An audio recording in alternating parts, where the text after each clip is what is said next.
News India 27 नव्या पिढीचं नवं माध्यम।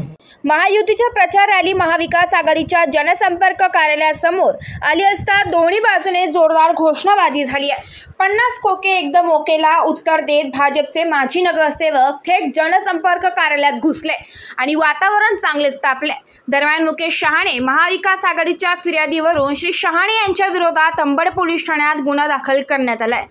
खासदार गोडसे यांच्या प्रचार रॅलीमध्ये आज त्यांची प्रचार रॅली होती, ती तिथून मुंबई नाक्याच्या हद्दीतून निघाली होती। ती अंबड पोलीस स्टेशनच्या हद्दीतून पवननगर, उत्तमनगर, शुभम पार्क मार्गे माऊली लॉन्स अशी जात असताना शुभम पार्क येथील उद्धव बाळासाहेब ठाकरे गटाचे उमेदवार प्रकाश वाजे यांच्या प्रचार कार्यालयासमोरून जात होती।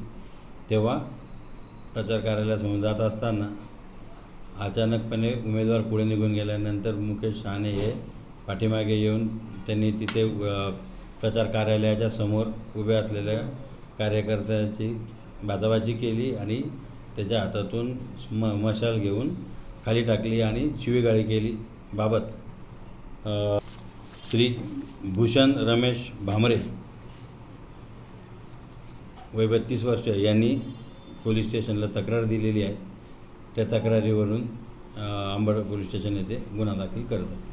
सदर घटना वारासारखी शहरात पसरताच ठाकरे गटाचे जिल्हा प्रमुख सुधाकर बडगुजर, महानगर प्रमुख विलास शिंदे यांच्यासह अन्य पदाधिकाऱ्यांनी अंबड पोलीस ठाण्यात धाव घेतली। यावेळी त्यांनी वरिष्ठ पोलीस निरीक्षक दिलीप ठाकूर यांच्या कानावर सदर प्रकारचे कथन करून गुन्हा दाखल करण्याची मागणी केली आहे। तब्बल 4 तासानंतर भाजपचे माजी नगरसेवक मुकेश शहाणे यांच्यावर गुन्हा दाखल करण्यात आला। या घटनेमुळे नाशिक शहरात महाविकास आघाडी व महायुतीतील राजकीय वातावरण चांगलेच तापले। शुभम पार्क येथे डीजी सूर्यवंशी यांचं कार्यालय होतं, ते आमचं उमेदवाराचं संपर्क कार्यालय आहे।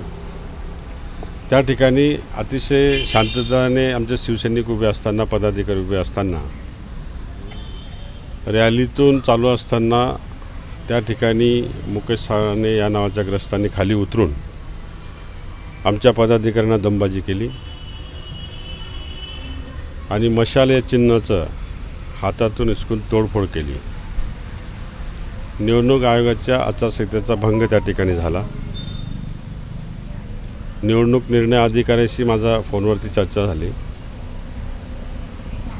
पोलीस कमिशनर साहेब यांच्याशी पण चर्चा झाली की असं कृत्य आम्ही सहन करून घेणार नाही, तुम्ही तुमची FIR नोंद करा, आम्ही कायदेशीर कारवाई करतो।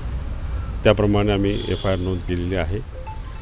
कारवाई करण्याचं काम पोलिसांचं आहे। आता निश्चितपणाने पोलीस ती दक्षता घेतील आणि संघर्ष होणार नाही अशा पद्धतीने यंत्रणा राबवतील अशी माफक अपेक्षा आहे। या लोकसभा मतदारसंघामध्ये 6 विधानसभा मतदारसंघ आहे आणि अशी परिस्थिती कुठेही झालेली नाही। दोन्ही उमेदवार असतील किंवा जे उमेदवार असतील ते त्यांच्या पद्धतीने प्रचार प्रसार करणं ही त्यांची जबाबदारी आहे आणि प्रत्येक पक्षाच्या पदाधिकाऱ्याचं ते कर्तव्य आहे। असं होत असताना आज अचानक ही घटना घडली आणि ही घटना घडत असताना याला कोणी अभय देते का या घटनेला? आणि इथंच ही घटना का व्हावी? ज्या ठिकाणी आमचं शिवसेना पक्षाच्या उमेदवाराचं प्रचार कार्यालय आहे, त्या प्रचार कार्यालयामध्ये जाऊन समोरच्या रॅलीमधला उमेदवाराचा व्यक्ती किंवा एक लोकप्रतिनिधी जाऊन अशा पद्धतीने जर कृत्य करत असेल तर ते मशाल जाऊन त्या ठिकाणी एक आमचं चिन्ह आहे, आमच्या उमेदवाराचं चिन्ह आहे, ते चिन्ह तोडणं हे कितपत योग्य आहे आणि कायदा सुव्यवस्था आहे की नाही? आणि मुळात आम्ही कायद्याला आणि सुव्यवस्था धरून चालणारी माणसं आहोत। आपण बघितलं असेल आणि संपूर्ण मतदारसंघ बघताय, नागरिक बघताय, मतदारही बघताय की आम्ही आदरणीय पक्षप्रमुख उद्धवजी ठाकरे साहेब यांच्या सूचनेनुसार आणि संजयजी राऊत साहेब यांच्या प्रेरणेनुसार आणि कायद्याला स्मरून काम त्या ठिकाणी आम्ही करतो आहे। कायद्याचं तंतोतंत पालन आम्ही सर्वजण करत आहोत आणि असं असताना जर जे काही सत्ताधारी पक्षाचे जे काही लोकप्रतिनिधी आहे ज्यांनी हे कृत्य केलेले आहे ते कितपत योग्य आहे आणि म्हणून कायदा आहे, सुव्यवस्था आहे, या सगळ्या गोष्टी अबाधित राहण्यासाठी आम्हाला या ठिकाणी पोलीस स्टेशनला येऊन ही FIR या ठिकाणी आम्ही दाखल केलेली आहे। News India 27 Marathi, Nashik.